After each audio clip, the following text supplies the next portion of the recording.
Throughout the years, Ninjago seasons have been accompanied by waves of Ninjago sets, and today I'm going to find out which seasons have the best sets.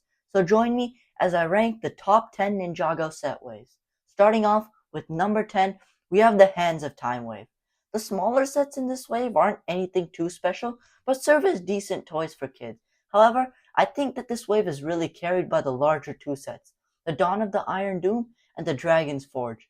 The Iron Doom is a really unique mech and an overall really good playset. The Dragon's Forge has a really nice dragon build and a pretty good forge build as well. Can I just say, I love the Vermilion Warriors in this set. They look so creepy and unsettling with all the snakes coming out of them.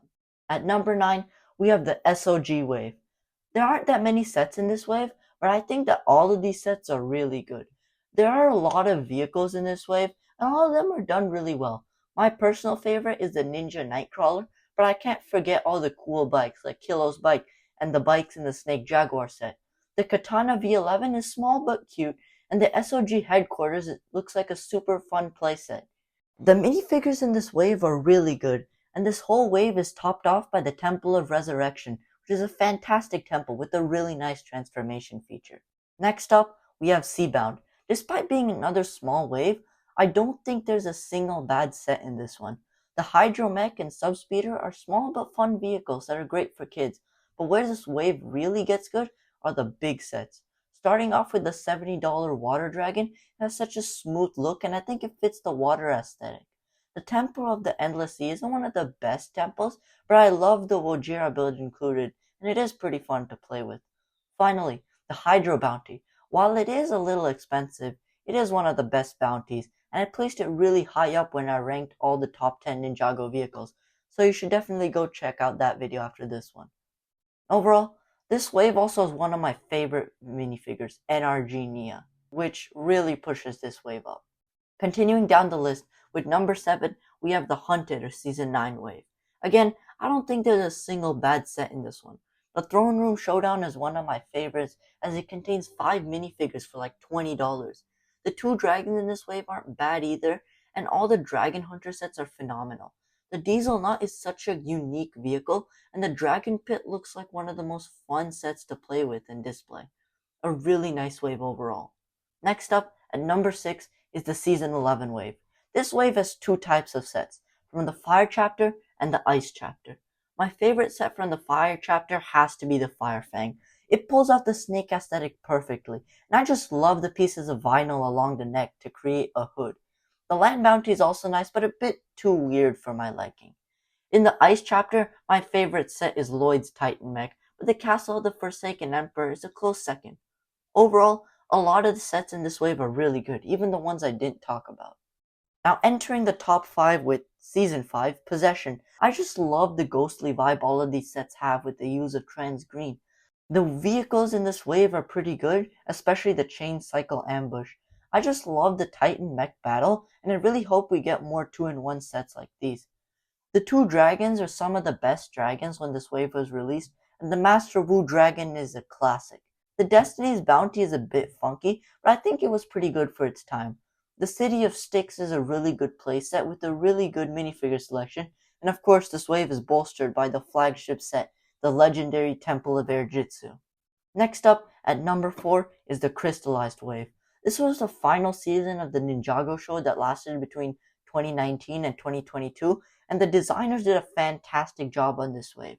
All of the Golden Dragon vehicles are really good and great toys, but my favorite has to be Kai's Golden Dragon Raider, just because it has such a unique look. The Temple of the Crystal King is a good playset, and the Golden Ultra Dragon, while flawed, is still a really good dragon overall. The Samurai X mech is one of the best Ninjago mechs and has one of the best Ninjago minifigure selections in my opinion. But my favorite set in this wave has to be the Crystal King. It's just such a cool looking build, and I hope we get more sets like this in the future. Some of the sets in this wave are pretty overpriced, but as a whole, this wave is really good. Now in the top 3, we have Season 13. This wave isn't too big with only like 6 sets, but each set in this wave is an absolute banger. For starters, all of these sets are super well priced and are great deals even for Ninjago. The Master Wu Dragon especially is an absolute steal for just $20. The Firestone mech is one of the best Ninjago mechs, and the Skull Sorcerer's Dragon is one of the best dragons. We can't forget about the biggest and best set in the wave, the Skull Sorcerer's Dungeons.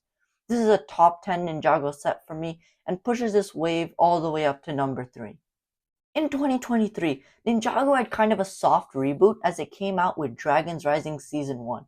Not only was the season really good, but the sets were absolutely phenomenal. There's fun play features, more fun play features, and oh yeah, even more fun play features. Not only that, however, this wave also has tons of great looking sets like the Temple of the Dragon Energy Cores and the all new Destiny's Bounty. Couple that with one of the best Ninjago dragons ever, and you already have a really solid wave. But what pushes this up to number 2 is again the flagship set, the Ninjago City Markets. A contender for one of the best Ninjago sets of all time, this set pushes this wave up to number 2.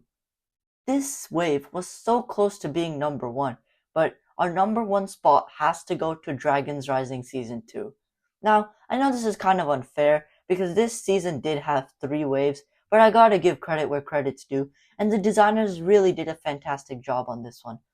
It's hard not to put this wave at the top with the biggest dragon, biggest mech, and biggest Ninjago set that's not Ninjago City, but there's plenty of other good sets to go around too, like the Wolf Mask Shadow Dojo, and I really even like the Tournament Battle Arena.